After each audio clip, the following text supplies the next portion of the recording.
एबे भी आंचलिक पाणीपाग विज्ञान केन्द्र पक्षर पाणीपाग को नहीं एक बड़ खबर सामना को आसी। सूचना अनुजाई राज्य में आहरी 5 दिन कालबैशाखी वर्षा आसंता 24 घंटा 10 जिला को बिजुड़ी घड़घड़ी सह वर्षा संभावना।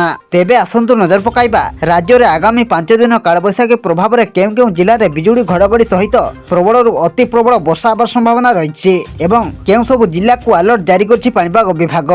से नहीं भिडियो संपूर्ण अपडेट जानिबा, किंतु ता पूर्व भिडियो को गोटे लाइक करंतु एवं भिडियोटी को आपण मानक सांगसाथी मानक अधिकरू अधिक मात्रा रे शेयर करंतु। जदि हम चैनल रे आपण प्रथम थर भिडियो देखुछंती ताहले एबे ही चैनल को सब्सक्राइब करी पाखरे थिबा बेल आइकन को प्रेस करी ऑल ऊपर क्लिक करंतु, जहा द्वारा आगको एमिति पाणीपाग संबंधी लाटेस्ट अपडेट आपण माने सर्वप्रथमे हम चैनल माध्यम रे पाई परिबे।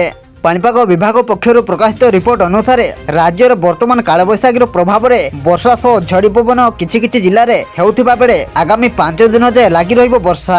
आउ आसंता 24 घंटा 10 जिला को बिजुड़ी घड़घड़ी सह वर्षा संभावना थिबा बेले 3 घंटा जाए कटक और ढेंकानाल जिले में बिजुड़ी घड़घड़ी सह कुआपथर वर्षा होगा नहीं पूर्वानुमान करिछि आंचलिक पाणीपाग विभाग।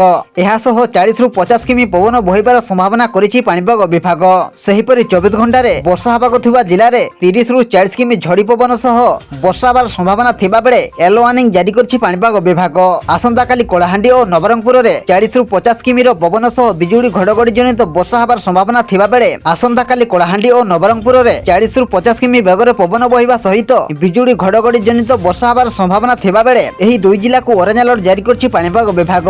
सेहिपरि मालकानगिरी, कोरापुट, रायगड़ा, गजपति और कंधमाल जिले में बिजुड़ी घड़घड़ी सह 30 ରୁ 40 किमी बेगर पवन बहिबार संभावना थिबा बेले एही सब जिला को येलो वार्निंग जारी करछि पाणीपाग विभाग।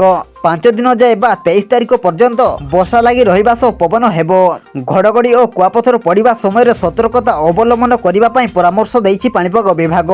आपण मानकु अनुरोध एथि प्रति सतर्क रुहंतु।